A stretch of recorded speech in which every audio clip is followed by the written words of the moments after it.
Maureen McGovern, good morning. Good morning. Nice to chat with you. Absolutely.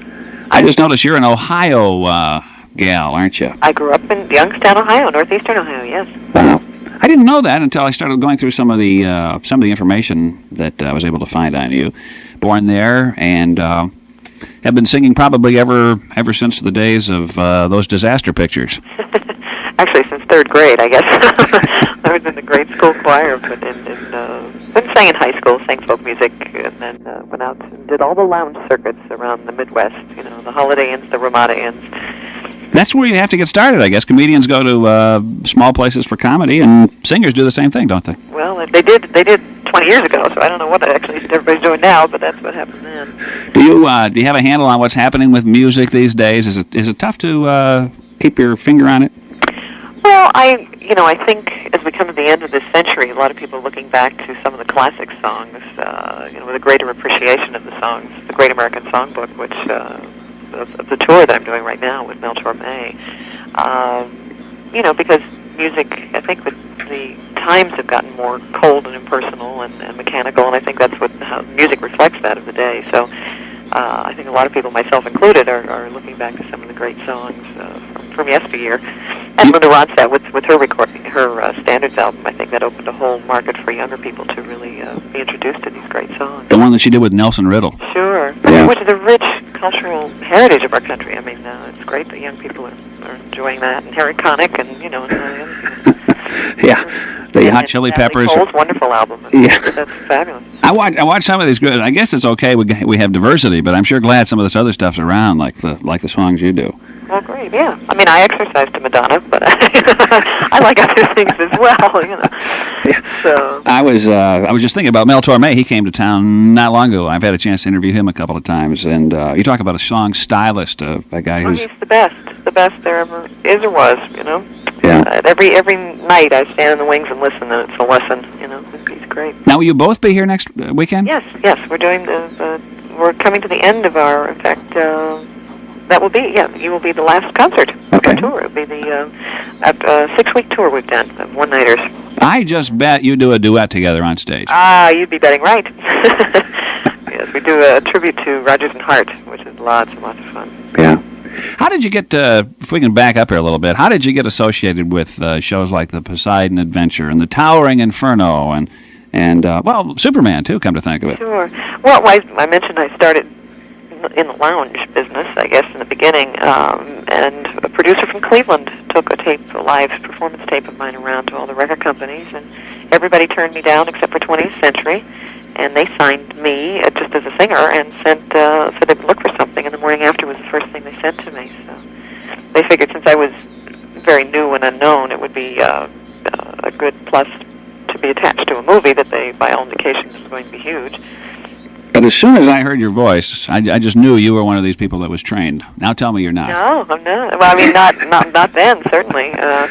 About 10 years ago, I moved to New York and replaced Linda Ronstadt in Pirates of Penzance. And you did that in about 14 months, didn't you? Yes.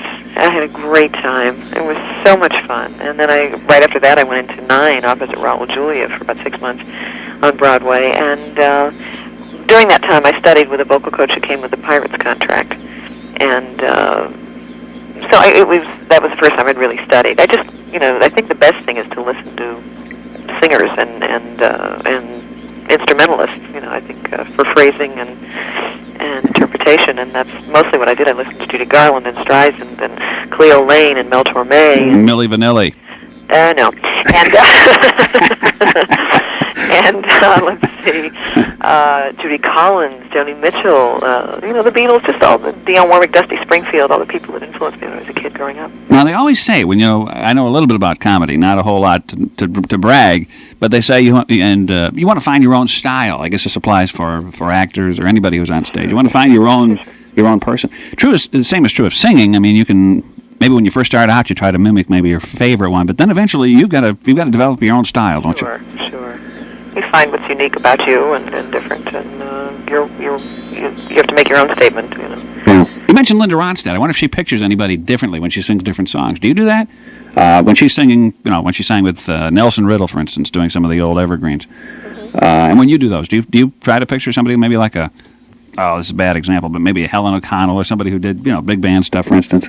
No, I think you get in trouble if you do that. I think the best thing is to think of what you're saying. A song is just a musical extension of a conversation. So I try to think, if it's a romantic song, I'm picturing someone out there I'm singing it to, or I guess the actress in me, tries to make each song into a little one-act play. So there's something happens, a change, or the audience and me as the singer goes through a change in each song. So. Is there a big difference between singing in the studio and then, say, a live concert like you'll have Saturday night? Well, obviously you get instant gratification from the audience. You know whether something's working or not, and it's easier to perform when it's live. There's a real energy there. You're a little bit more pumped up. Yeah, but I do love recording. I do everything from a 90-minute one-woman show with just piano to trio to jazz quintet to big band to 70-piece symphony orchestra, and recording, and all those different facets have something unique and wonderful about them.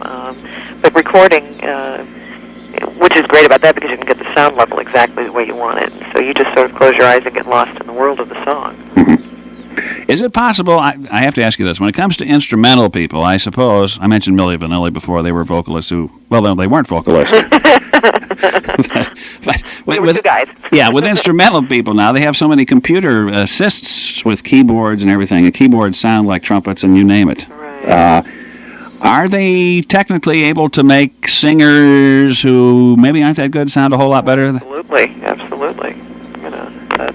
That's why I like to do most of my vocals are the worked vocals, the live takes. We did a live album, Gershwin album in the studio that was so much fun. I mean, I prefer the throwback to the older days when warts and all you get what because there's an intangible excitement about that you can't duplicate when you try and perfect something. There's a very manufactured sound about Well, for a while, I think people who listened to records were disappointed when they'd see certain performers go out because they didn't sound as good in person. Sure. And part of that was maybe because they rely on so many effects. Sure. Now maybe they're more portable. Maybe they can take them with them. But I'm with you. I like the human touch or the people singing to people instead of... well, you saw the movie Modern Times probably with Charlie Chaplin, didn't you? No, actually, I haven't seen that. Like I said, on the bus, Mel Torme has, we have this wonderful luxury bus, 40-foot bus that we take with us everywhere here, and he's got classic movies. We have W.C. Fields, but that's one we haven't asked Mel about that one. I haven't seen that one. Well, for anybody who's listening and wonders why I even bother to bring it up, there's a basis here for the movie where man is being overrun by machinery. And in some cases, the music today, I think, reflects that mechanical world, and it's nice to have one human singing at another. And no, I like to get in there and touch somebody's heart. I think that's what's, to find the humanness in the songs. Yeah. The Morning After, I Won't Last a Day Without You, Give Me a Reason to Be Gone, We May Never Love Like This Again, of course, was the theme from Towering Inferno, wasn't it? Mm-hmm. Which also won an Oscar. It was a gold record for me internationally, but it just did moderately well here.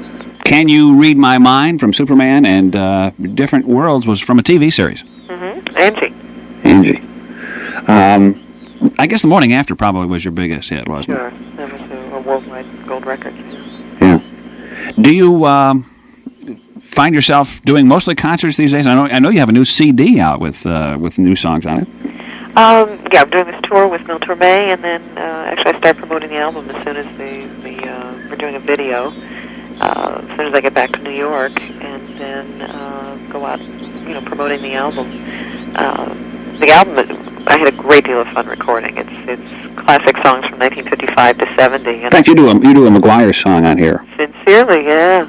Songs that I loved when I was a kid growing up and always wanted to record, and but treated in a very, very contemporary vein, very much so that they fit in with the music of today, but they're an homage to that time, or one for the baby boomers out there.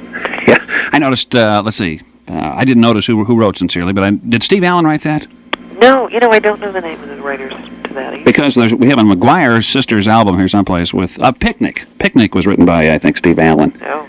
And it happened to be on the same album. But Sincerely is a great song. Oh, yeah. What are some of the others on there, Put Your offhand? Head on My Shoulder. Oh, yeah. Paul Anka song. Sure. You Don't Have to Say You Love Me, Dusty Springfield's hit. You Belong to Me, which most people know from Joe Stafford, and I remember the Duprees who did that in the late 50s, early 60s. And I came to Joe Stafford's version of that much later. What else? Blue on Blue. There's several Bacharach songs. Blue on Blue, Anyone Who Had a Heart, which I think is one of the greatest pop songs ever written. Yeah. Are You There with Another Girl? All three of those Dionne Warwick had done. This is a great CD. People ought to hear that. In fact, we can play a cut of it. But is this going to be available in the stores, or will you have it along? Indeed, it's out even as we speak. Okay. Yeah. And I have a hunch. Maybe you yours. Can you buy it when if you go to the show? Actually, not for the tour. We've been in too many cities here. But usually, when I go out on my own, then they'll be available. Okay. Well, Maureen, I admire your work. I've always loved your singing. Thank you. And it's a pleasure to finally get together to talk, at least over the telephone. If I have you get a chance to see the show. I'd love to. By the way, if you talk to Mel Torme, you might mention to him that you talked to the guy who helped him get his Mickey Mouse. Well, I can talk sometimes. His Mickey Mouse watch that he wanted so badly. He had one of the originals. Oh, really? And one of my listeners heard him say that or whatever. Anyway, we got them together, and I will remind him of that. That's great. Mel has a Mickey Mouse watch from Bloomington IL, so okay. Ask him to check his time, and if he's wearing it, you can say, "I know where you got that thing." Okay. Great. Have a great show, and again, it's nice to talk to you.